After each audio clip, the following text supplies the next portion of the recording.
Epiphany. It's so good to be with you again for our monthly Zoom meeting on this day of November 9th, 2023, for a very special session today with a panel entitled How to End Well, Advice, Insights, and Reflections on Life and Career from 3 retired music ministers. And I'm pleased to have with us in this group who together share over 120 years of experience. Our very own Executive Director of Epiphany Music Resources, who recently retired, Doug Haney, along with R.G. Huff and Billy Orton. And I'm going to let them briefly introduce themselves by sharing how many years of service each has, how many churches that includes, part-time, full-time, and where they retired from most recently. And I'm going to start with Doug Haney and then pass it to RG and then Billy. Hey folks, I finished full-time music ministry at Wilshire Baptist Church in Dallas this April, at the end of April. I was there for 19 years. I guess before that, I had served 4 other churches full-time for about 20 years. First Baptist Church, Buford, Georgia, Hillcrest Baptist Church in Mobile, Alabama. Sadly, that no longer exists. First Baptist Church, Meridian, Mississippi, and Providence Baptist Church in Charlotte, North Carolina. And served 3 churches part-time during college and seminary. Thank you. And okay. I went to Carson Newman College, so I had a couple of part-time jobs during that time, and then came to seminary at Fort Worth, and from there came to First Baptist Church, Waxahachie, where I live now. Met my wife there, and then spent some time at a Presbyterian church, in Kansas City, and then moved from Kansas City to University Baptist Church in Chapel Hill, North Carolina. And it's from that church that I retired, and have done a couple of part-time interim things since then. I tell everyone that I did 48 when they say, how long were you in the music ministry? And I say, I did 48 Christmases. And that lets them know, because that's kind of how I figured out how each year went by. So, Billy? Good morning to all. I had 45 Christmases in full-time work, and the last 24 of which were here in Huntsville, Alabama, which is where I've retired to. So 24 years here. And before that, I was 11 years in Metro Washington, D.C., Northern Virginia church, 11 years there. And then before that, served a wonderful church in Kentucky, Louisville, Kentucky. And then before that, Winston-Salem, North Carolina, which we loved in North Carolina, Doug. And we moved there after seminary in Louisville, Kentucky. Just got married, first job, first kid, first house, everything in Winston-Salem. thank you. Gentlemen, thank you for joining us today and preparing for this session. We really are glad to be able to have this time with you and to learn from you and gain more wisdom and insights. I'm going to start with our first portion of this in the session, which I'm calling Preparing for the Retirement Years. It starts today. And I've got 2 questions in this time frame we've allowed. The first question being more practical. And I'm going to mix it up how we do the order, guys, as we go on, and ask you to share what pieces of practical advice would you offer to your Epiphany friends and associates as far as preparing for retirement years in practical ways. And Billy, I'm going to start with you, let you start. Okay, just real quickly, one of the wisest things that we did was really save as much as we could along the years. We began saving early for retirement, and that has proven to be a really good strategy. And we had to make that happen with some disciplines and some decisions that we made early on. And as far as finding a good retirement fund to go into, we're with Guidestone, and just, but have found that to be very, very helpful. And that compounds and that helps when the time comes. Um, Second piece of it, real practical advice is to guard your health as much as possible. RG, you guarded your health the other night and you avoided that injury from the set falling on you.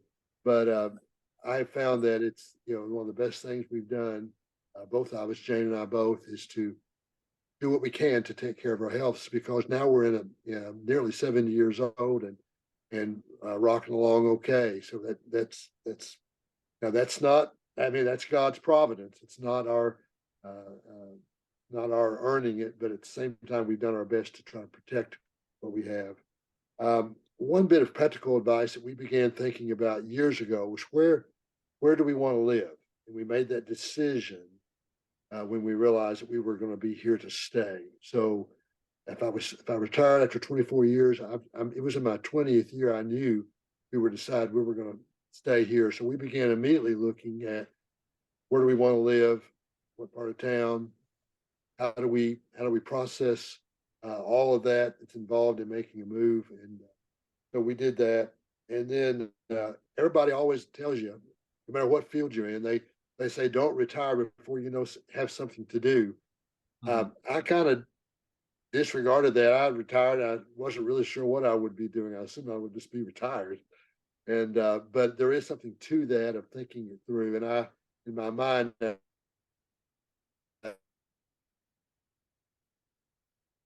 knew we were going to be looking toward family in God's providence. Both of our kids have actually moved back to Huntsville. After all, it is one of the best places to live in the country. Number one in the last several years. But they both moved here after saying they would never move back to Huntsville. They both said that. Here they are, both within 2 miles of our house. So we've got 2 kids this way, and 2 grandkids this way, and 2 grandkids this way. And so that, God answered my question. Yeah. Before I even really asked it. Okay. That's all my practicality. Thank you, Billy. And to Doug.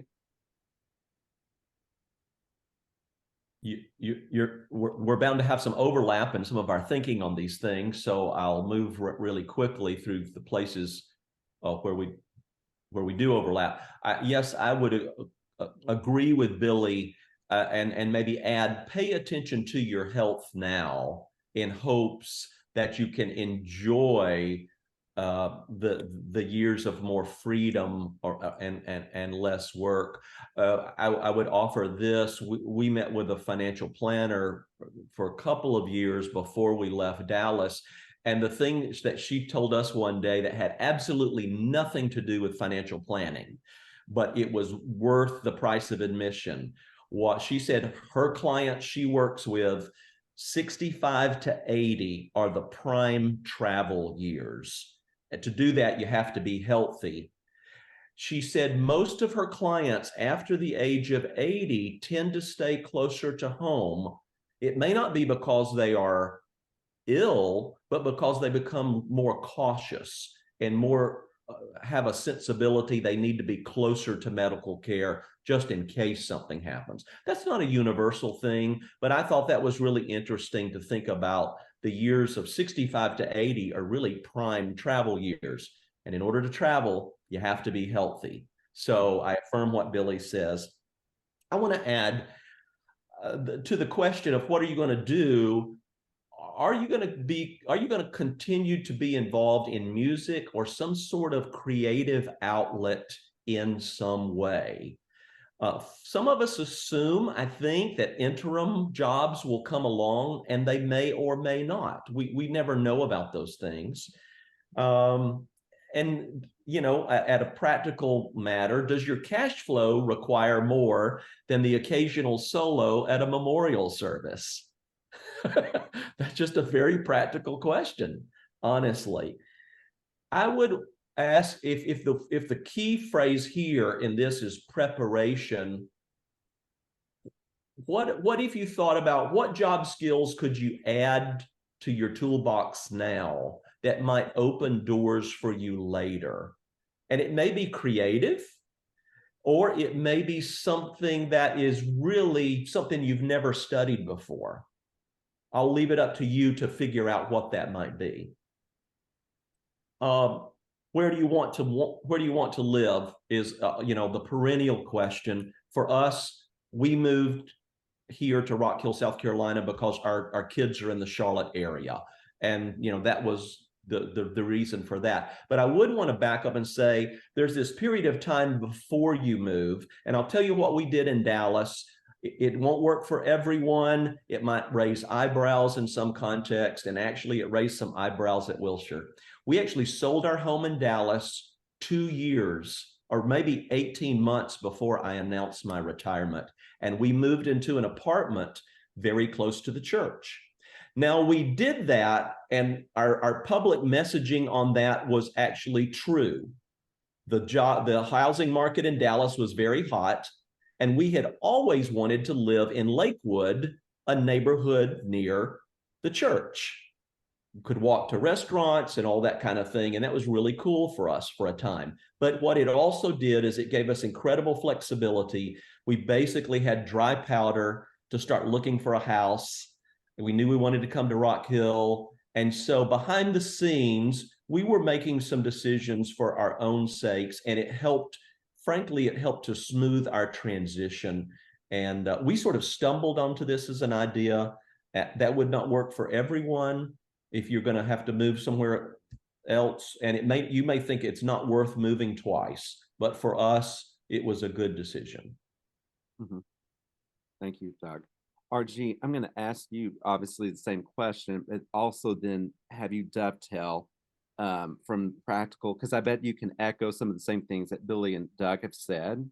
I'm imagining so, and then have you start the second question I wanted to ask. So offer if you have something to offer on the practical side that hasn't been said, so offer that, please. And then last practical on a deeper spiritual level, emotional level, what has the experience been like? What was the experience like for you transitioning into this chapter of retirement? It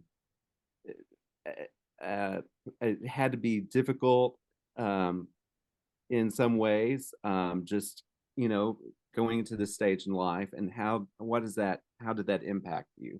But you may start with the practical. Okay. Well, we came back to Waxahachie, Texas, because this is my wife's hometown, and her mother's health had something to do with our coming back here to live.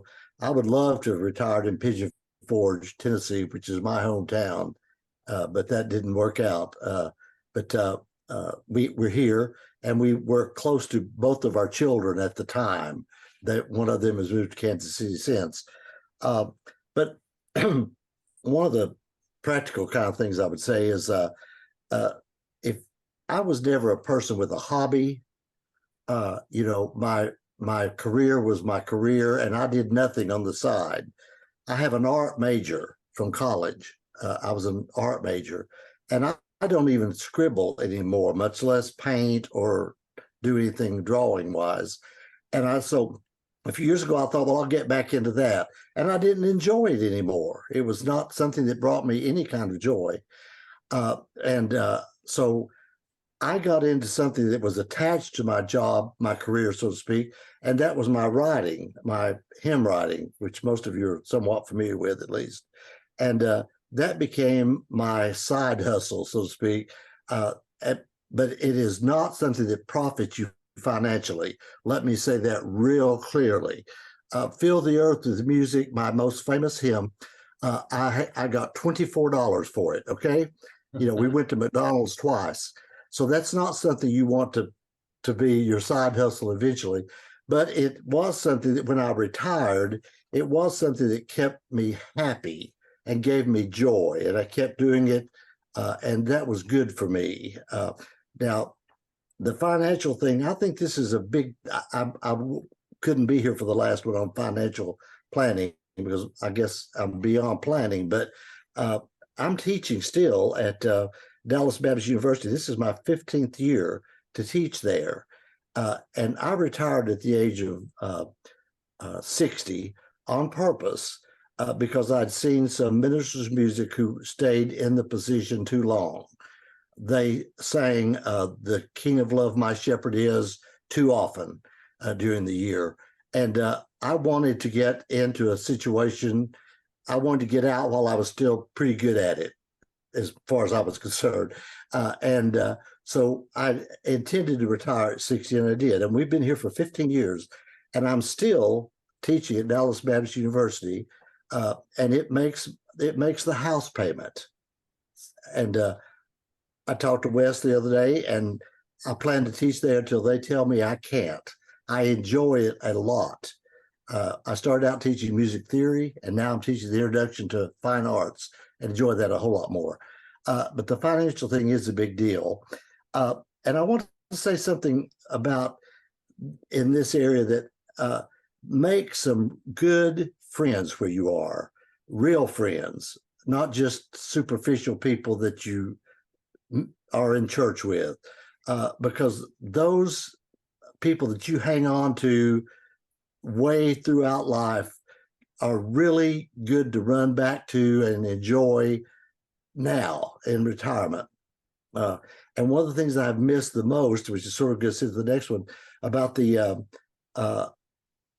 being here in Waxahachie, because I was here on staff at First Baptist a long time ago and have a lot of friends, but I don't have any real friends here. I have lots of acquaintances, but I've really missed having a buddy or a good friend that I can talk about anything with and share my life with, beyond sitting around in a Mexican restaurant, that kind of thing. And I think that developing real friends, too many of us are afraid to be ourselves in our ministries. And that keeps us from making real friendships that will last us into our retirement. And so I would encourage all of you to be real and not put up a wall that makes people think that you're holy, because you're not. Just admit it. I think that that gets us into the next thing. One of the hardest things for us really was finding a church. First Baptist Waxahachie, nobody's on here from First Baptist. No, they aren't. Okay. First Baptist Waxahachie, when I was here, we were doing Messiah and Elijah and that kind of stuff. And when we came back, they were not. If it didn't have a drum part, they didn't do it. And we stayed with that for 10 years. And I did handbells, did the handbell group, and we were just terribly unhappy. It was the closest Baptist church. It was the only Baptist church within the area that still had a choir at all, any kind of choral program. So we stayed with that. And then during COVID, we started watching Wilshire on TV. And I've known Doug and George for a long time. And we started visiting Wilshire. We actually walked the virtual aisle and joined Wilshire during that time, because Wilshire was so much more like what we were used to in North Carolina. Those of you who live back in North and South Carolina, you are blessed to have the kind of worship that you have in many of your churches. We couldn't find that here. And so we drive 45 minutes to Dallas to go to church. Wednesday nights to choir rehearsal and Sundays to church. Finding a church really was the hardest thing. I didn't miss working in the office so much at all. I didn't miss deacons meetings. I still miss conducting. I still miss that part. But I miss worship planning. But that's about it. But we had a lot of trouble finding a church, and that was then I think that's probably all I need. That has been really hard for us. So kind of prepare yourself. Where you retire might make a difference in that regard. If we had retired to Dallas and been 30 minutes from our kids, because we don't see them every week, the lives don't work that way. And driven down here to see them, but been close to where we could have chosen a church, might have made a difference. So I think that may be, for us, that's been really hard, but we're really happy at Wilshire. Thank you, Doug.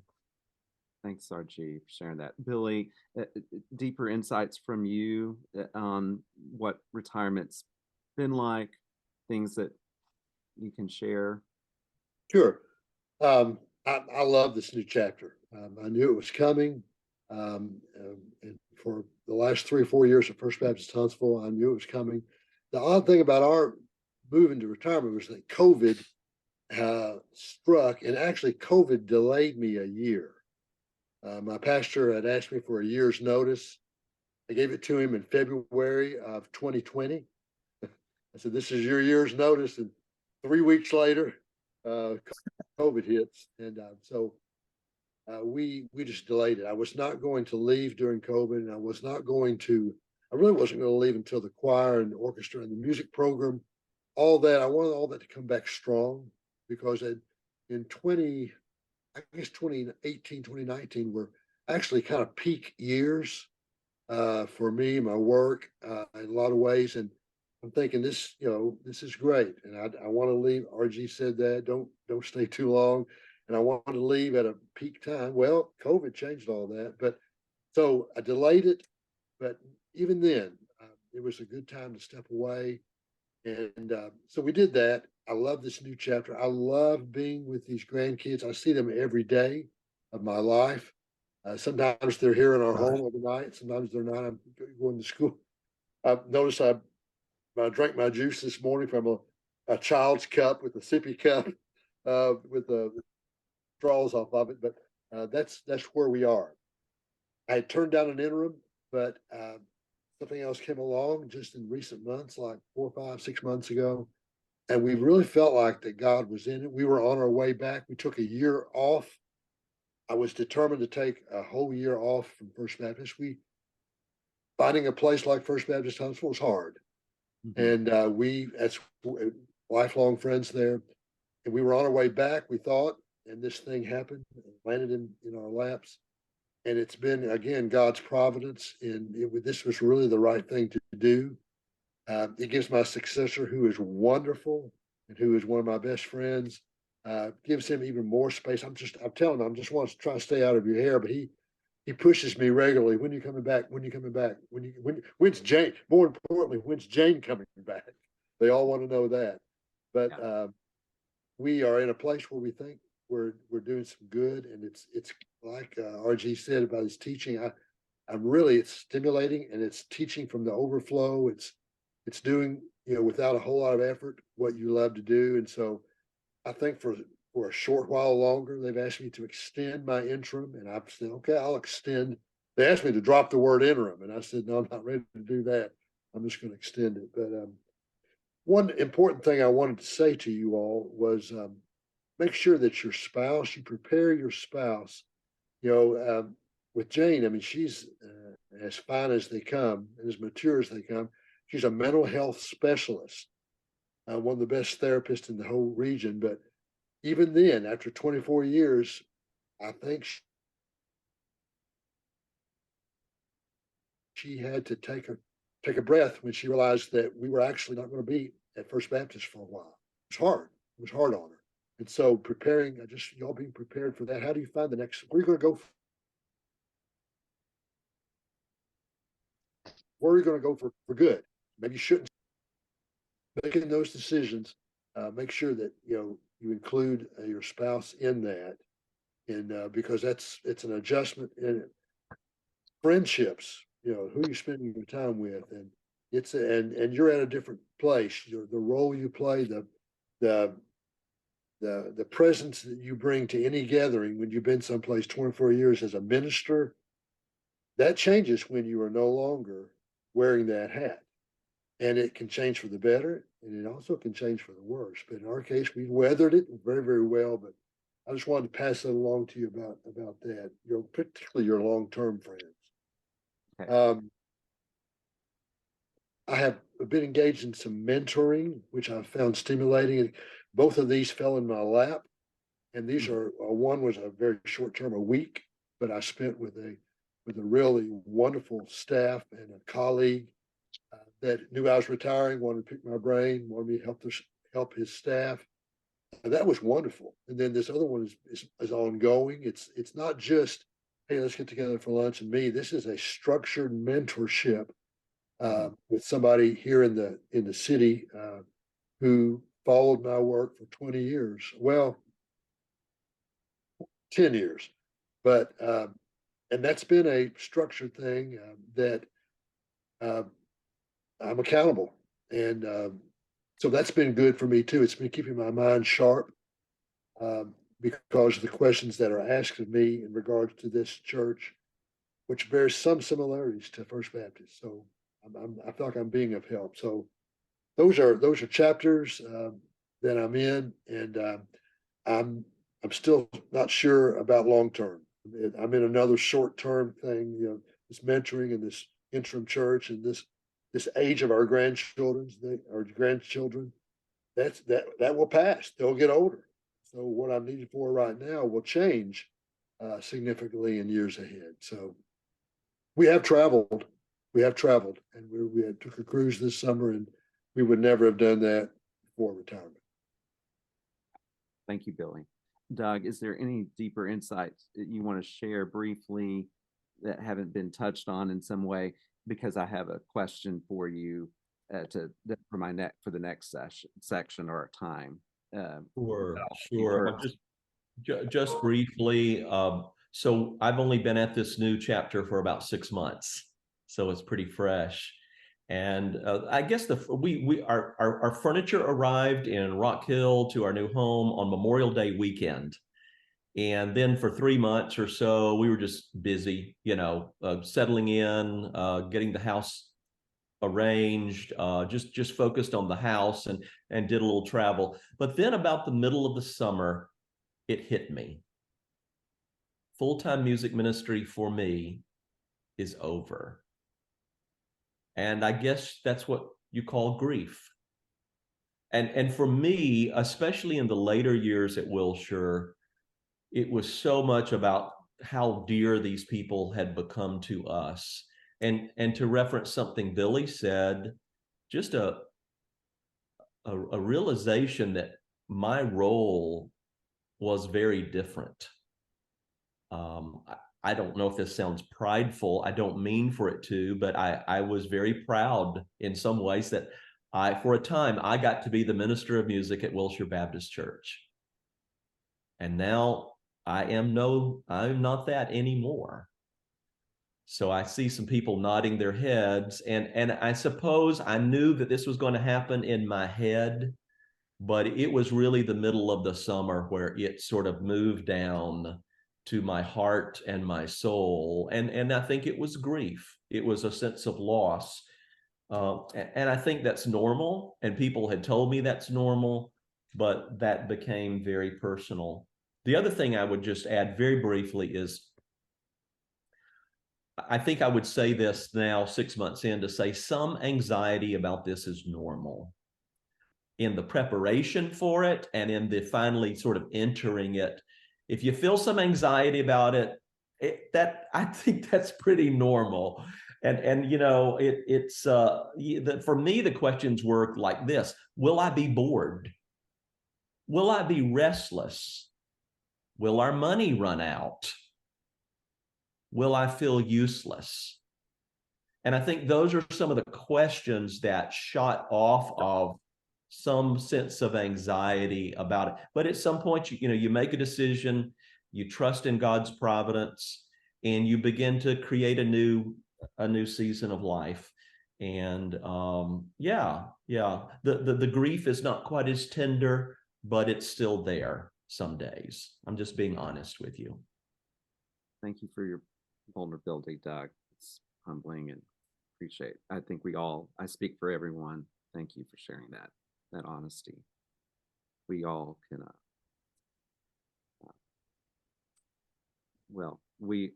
can, I'm sure there's several in here that are feeling connected to you right now to that and can say the same thing and share those same feelings.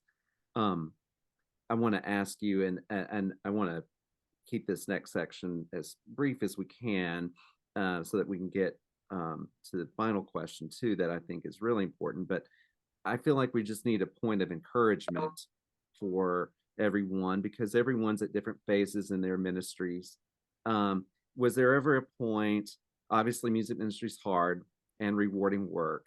And for those that are called, who feel called, they know when, and when the going gets tough, you have to have certainty assurance that you are called to this work.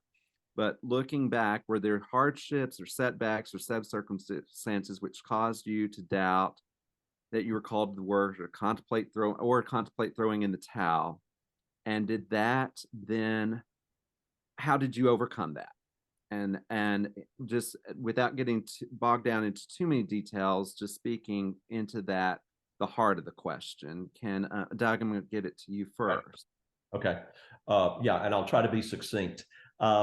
So I'm not sure your original question was about, did you ever have a time where you doubted your calling per se? And I'm not sure it was so much a doubting of calling or that I love doing music ministry, but I will say to you that in the churches that I served, well, in my full-time years, I survived 5 interims, 5 senior pastor transitions. And every time that happened, I'm just going to be honest with you, those were times of very high anxiety for me because I looked around, I had relationships with colleagues for whom, interim periods radically changed their lives for various reasons. I knew it could be a difficult time. It could be a good thing to have a new senior pastor. It could also not be a good thing.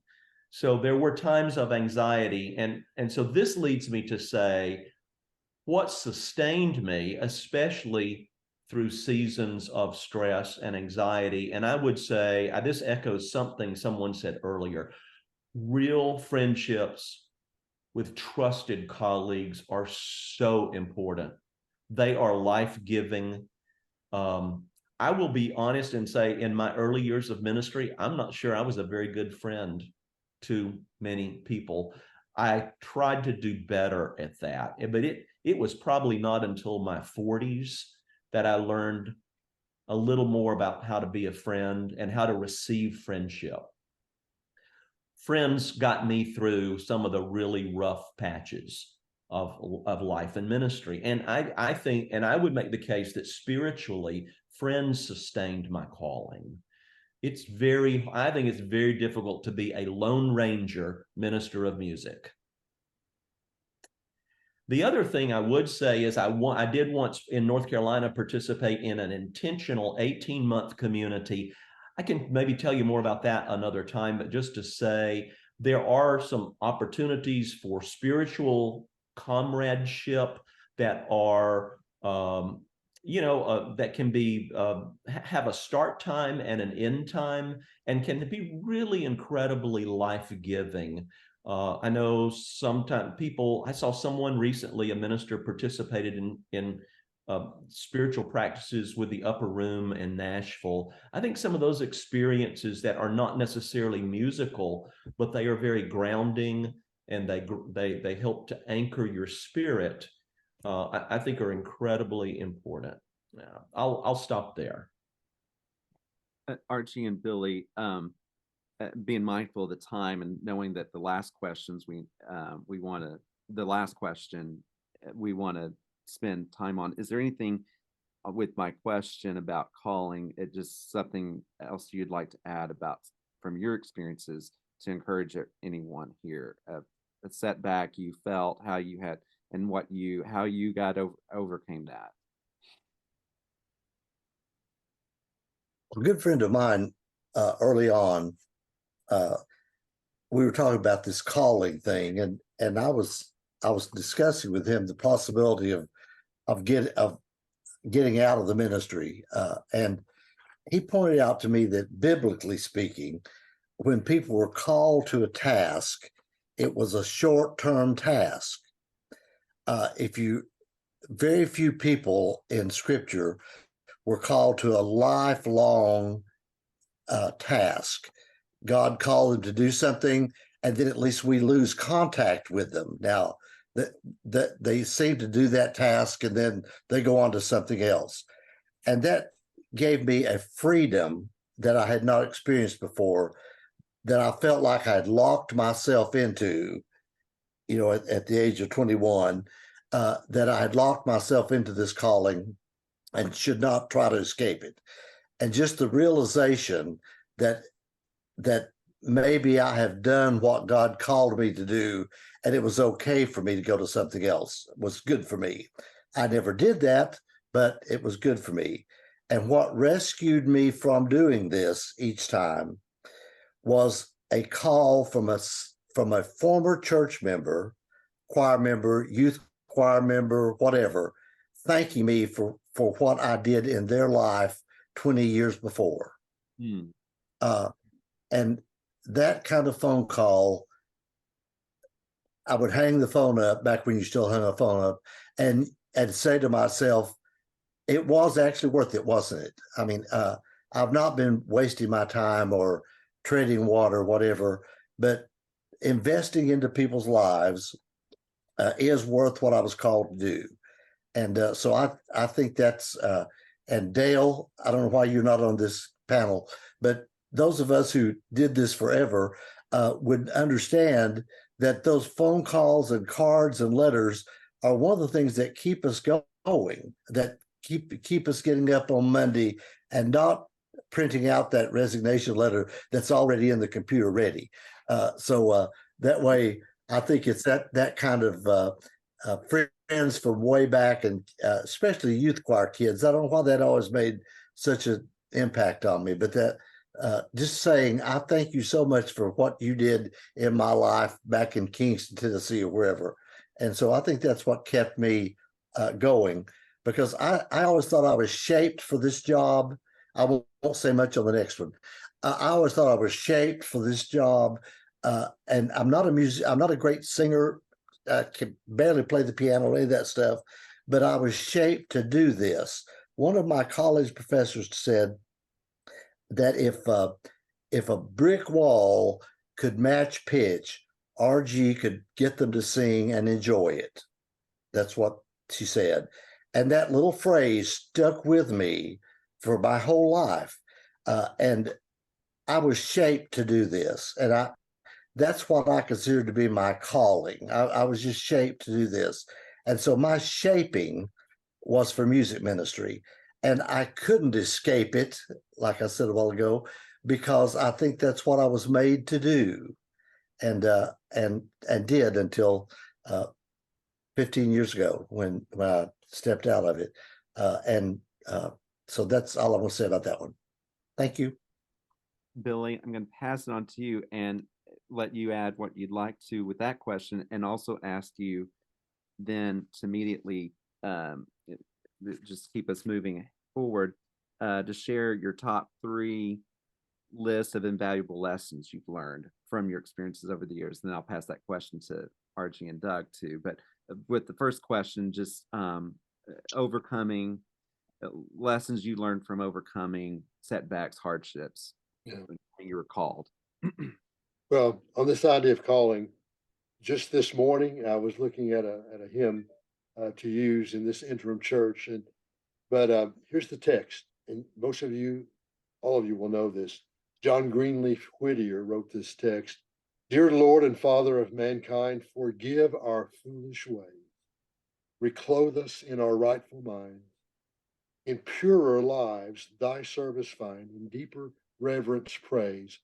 And then he goes on to say, in simple trust, like theirs who heard beside the Syrian sea, the gracious calling of the Lord.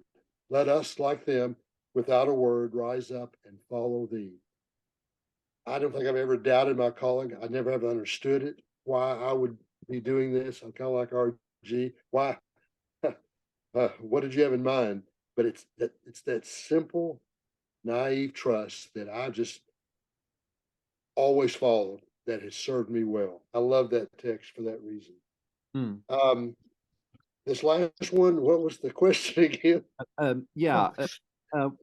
Looking back, do you have a top 3 to 5 list for Okay. Got the it. lessons you've learned from your experiences over the years to share with us, and then that we I- can also make available Yeah, later. I would affirm these bullets. Work hard. Work hard. It's worth it. Go the extra third mile. Secondly, stay in shape musically. Stay sharp. That has served me very well. I'm a brass player. Um, my piano skills are worse than our G's, and we have not sung a duet, but we probably would do well together. RG, but RD, what's your name? Stay in shape musically. That's I've tried to always stay at top of the game if I can.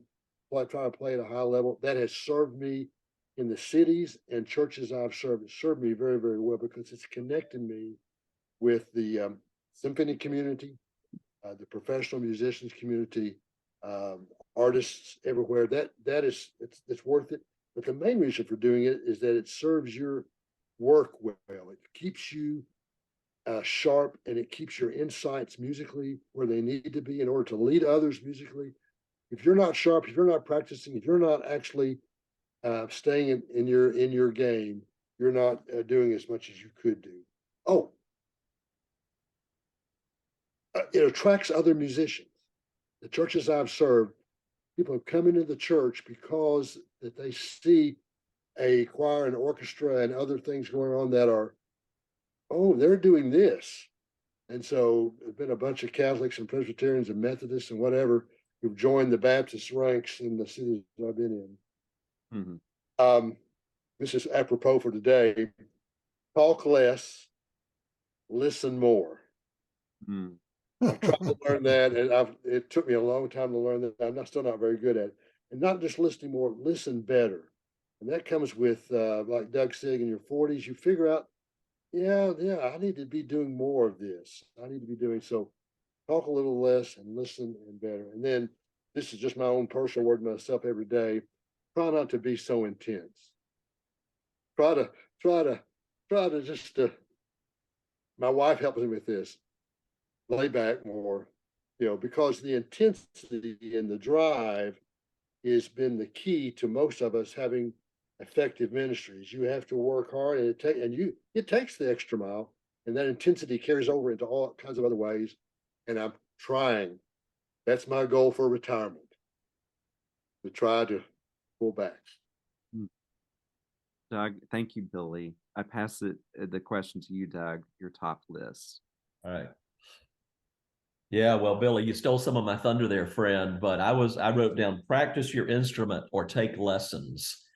I would say the times I have taken the time to take lessons from another great musician in the community. I took some voice from sort of the matriarch of voice teachers in Charlotte way back. Billy and I have talked about this over the years. I once spent a whole week taking private conducting lessons from Eric Nelson at Emory University. And that was only about 10 years ago. And Eric was pointing out habits that I had fallen into in my conducting gesture. There's an old quip that says a church choir will ruin your conducting gesture. It doesn't have to. It doesn't have to. Go find a great conducting master teacher and let them help you sharpen your saw once again. And that's so much fun. I would walk away from those kinds of experiences just sort of walking on air, realizing, oh yeah, I needed to be reminded of that. And now I'm going to walk into Wednesday rehearsal with a different approach. But then shifting gears a little bit, invaluable lessons that I've learned over time: invite people to your home.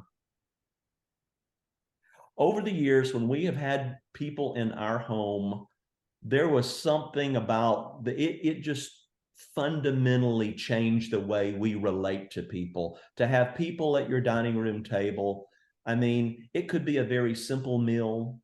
Lori and I often would talk about, people would say, well, I've never been invited into a minister's home, in some settings. And anyway, I'm just saying that was something we sort of stumbled into, and it's just there's such joy. It's hard work being a host to people, of course. You know, you can't do it all the time. It depends on the size home you have, but it is a powerful relationship building thing. Say thank you often. You know, the art of the handwritten thank you note has almost vanished. I think it's still a very powerful thing. George H.W. Bush was incredibly famous for his handwritten thank you notes, even to people in the other party.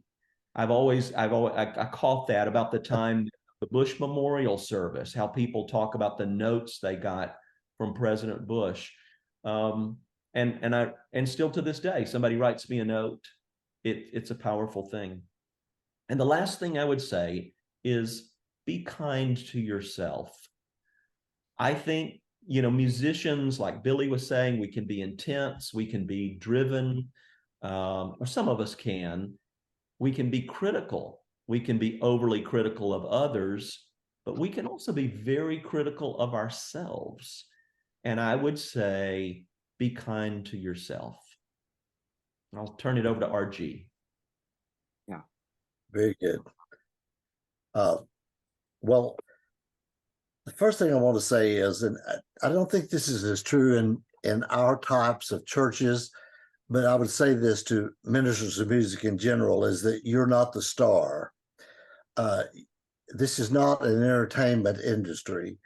I think getting yourself out of the way and being sure that everything you do centers on Christ himself, the Godhead, however you look at it, so that that the attention isn't brought to you.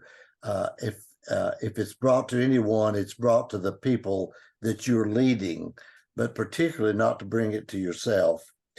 And I think that one of the things that I rode my whole time was that ministry comes before music. And we are not, I think we are not primarily musicians. We're primarily ministers. And when those begin to butt heads, we become less of both.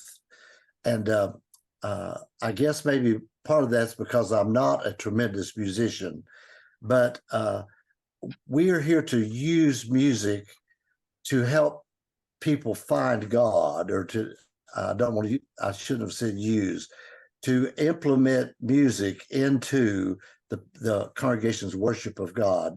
And we're not there to, the ministry has to come first. And I know this over the years by people who said to me, what I remember when you were at our church was when you came to visit me in the hospital, or when you helped with my daughter's wedding planning, or that kind of stuff. That's the things that seem to stick with them more than those fabulous anthems that I produced on Sunday morning. And I know that you're going to expect this last one from me, but the text is more important than the music. Some gorgeous, gorgeous pieces of music absolutely are not to be sung in church because the text is not worthy in church. And I'll give you a real quick example. I was in a reading session in Dallas about, this was probably 30 years ago. And we were reading this Easter piece, and it had obviously not been vetted. And it was very pretty, and I bet it sold thousands of copies. But the lyrics said in the first page was, the first night Jesus was in the tomb, yada, yada, yada, yada. Turn the page. The second night Jesus was in the tomb, yada, yada, yada. And we turned the page, and it said the third night Jesus was in the tomb. And I went, what? Jesus was not in the tomb 3 days. And whoever wrote the text for that did not go to the same schools I went to, but the people that published it didn't vet the text any better than that, and people were buying that thing and taking it back and singing it with their people. Be careful with what you put in people's mouths, because what you put in their mouths that have a tune to it stick with it much longer than any other thing you put in their heads. I think that's just because I'm a text writer, don't think it's just that, but I really do believe that we must not put anything in the people's mouths that they should not believe, like "I'll fly away, oh glory," for instance. They should believe, be able to take what you put in their mouth and believe it for the rest of their days, and take it with them when they fly away. That's it. Archie, thank you. And Billy and Doug. That's wow. I think I can speak for everyone here that we have gained so much in this hour with y'all and sharing. And thank you for your preparations and your years of ministry. Your this has been inspiring, and your wonderful leaders, and I and others get to stand on your shoulders as you stand on other shoulders. And what a great collective group of family that we get to belong to in this thing called music ministry. And so thank you guys. And we couldn't get any, by the way, we were trying to make sure this was a diverse group, and usually we make sure we have a good female, a good representation, but it just worked out this way today to get three old white men together.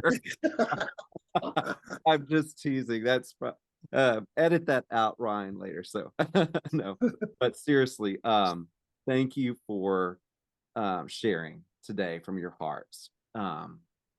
It's very, very good to hear from you. And I'm going to close with what is and from another friend of ours, Terry York, who just retired from George W. Truett Theological Seminary at Baylor University this past May. He shares a benediction. He shared a benediction with us a year ago, a benediction for church musicians. And if you haven't received this from me in the past, if you'd like this, just let me know. Reach out to me.